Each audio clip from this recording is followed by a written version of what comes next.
E.N.D here. At Thunder Junction, you either go all in or not at all. That's why it's crucial to go on a spree. Spree is a keyword ability for instants and sorceries introduced in Outlaws of Thunder Junction. In simple words, it grants them modality.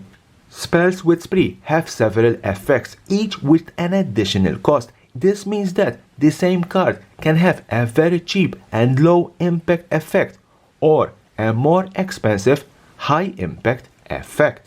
It offers you multiple options when you cast it. You can select any number of them as long as you select at least one. Each option you pick increases the card's cost. When you cast a spell with spree, you must choose one or more of these additional costs. Something to note, the plus sign on the modified card frame is just a reminder and has no actual rules meaning. But how do you play spree? Let's build our battlefield, and I'm going to put two creatures in play, Elesh Norn and Mondrak. Now I'm going to cast Final Showdown.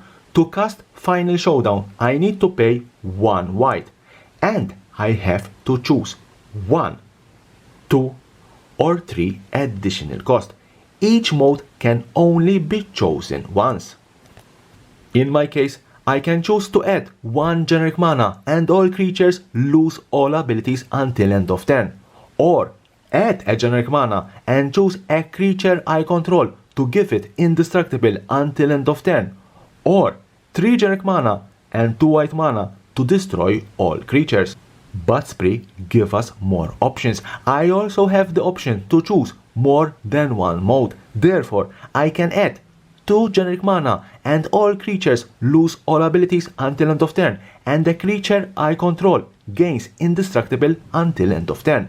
Or add 4 generic mana and 2 white for all creatures to lose all abilities until end of turn and destroy all creatures.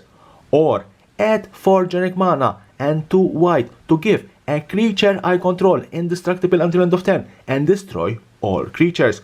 Or go literally on a spree. Add 5 generic mana and 2 white and all creatures lose all abilities until end of turn. Give a creature I control indestructible until end of turn and destroy all creatures. Once you choose your options and pay the cost, you can finally cast this spell. And a spell with spree, it's a normal spell, therefore when casted it will go on the stack. There can be a counter, there can be a response, nothing happens and your final showdown resolves. Some notes, each mode includes an additional cost that must be paid to cast the spell.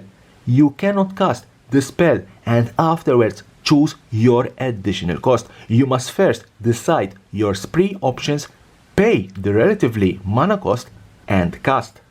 You must choose one or more modes as you cast a spell with spree, but no single mode can be chosen more than once. In my case, for Final Showdown, I couldn't give both my creatures indestructible. If you cast a spell with spree without paying its mana cost, you must still choose one or more modes and pay those additional costs.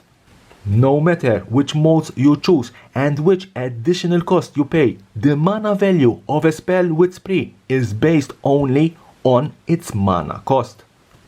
So that's how you play spree. It's an interesting mechanic that gives you multiple options. Leave me a comment below. What do you think about this new mechanic? And as always, subscribe button here. Subscribe for my channel for more and more interesting videos about Magic the Gathering and the collectible world.